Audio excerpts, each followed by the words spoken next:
From a manager's perspective, have too many games this season gone kind of like this? That was a perfect example of our season. What did we end up with? 12 hits and 2 runs. How many guys did we leave on base? I know coming into yesterday's game, we've left 700 runners on base this year. 700. So if you take 10% of those and score those, what is the difference in your season? So you can be very misled. You can look and say, we lead the league in hitting. But effective quality at bats is really what we've always strived for, and with that percentage of that is down significantly. Mentioned the spoiler thing last night, but this was a must-win for them. So they midway through the game was over. Yeah. They had no chance. Once Florence won, they were done. Okay. Yeah. No, Florence won. So once Florence won, they were done. But you just knew they were going to come out fired up tonight. Oh, sure. And you know what? And we got the first run early. Had the base running mistake with Kenny between second and third. Then all of a sudden, Wing gets the home run. They're back in it. They got a base hit. We're 0-2 on the next hitter. Walk him.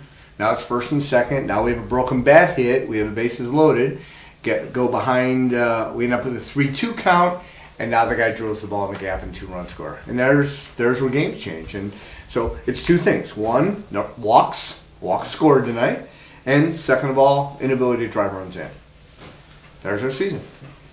Carlos is about to tie. He's 2 away one away from Rouse. That's why he's in the leadoff spot tonight. I was trying to get him one more at bat, and if somebody else gets on in the 9th, Carlos comes up. So he'll lead off again tomorrow, and we'll hope we'll get that done. What does that record mean, though? I mean, just Ralph's held it so long. Oh yeah, I mean, to be honest, it's not just great at bats through the course of a long season. It's the ability to stay healthy and keep yourself in the lineup every day. And Carlos is one of those guys who just is so consistently great for us. And it's quiet. You don't notice it. He's just every day. And he has done that, honestly, for 2 years now.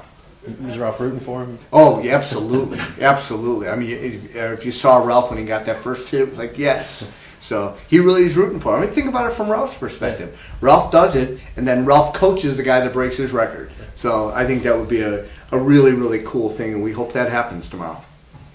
Trevor Witt got 3 hits tonight. Has he been out of game and sitting and not been just getting himself back in playing shape, or what? Trevor hit .327 playing the entire season down in for the championship team in the United League, and then came over to us, played, sat a couple days during the last series, but no, he's really been playing all along, and he's got a great bat. He hit .325 last year for Rockford for half a season.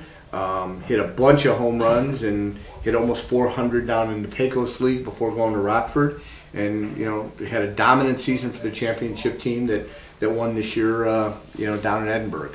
Are you using this week to evaluate for next year? Oh, sure. That's part of it. Tomorrow we're going to do something very unique. We're going to do something I don't think we're going to check tonight is never been done in the Frontier League. But we're going to have 2 players tomorrow. Lester and Gannick are going to play every position on the field during the game. So it's been done before with 1 guy. I'm not sure it's ever been done with 2. So since both guys have pitched for us before this year, have had success this year when they've done it, we're gonna have some fun with that and let them do that. So I think it'll be pretty cool. It should be fun for the fans to watch. Where are they gonna start it? What's that? How are you gonna start it? As you walk out, if you look up on our bulletin board up there, you'll see the schematic, the design for every inning. I did it just the way the Little League coach does.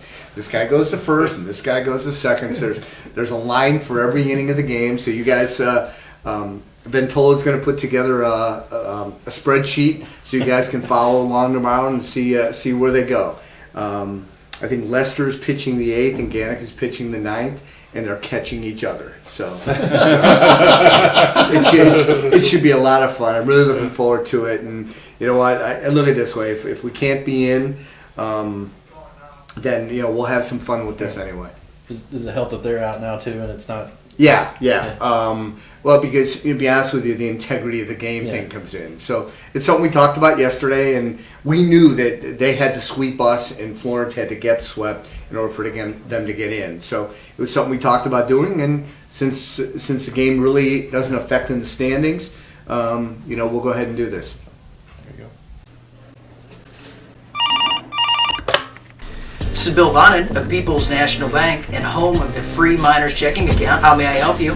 Hey Bill, this is Eric Punk of the Southern Illinois Miners. Hey Eric, it's great to hear from you. Do you remember how you were telling me about the great customer service at People's National Bank? And if I ever need anything to just let you know? Yeah, of course. Well, how tall are you, Bill? Why do you ask?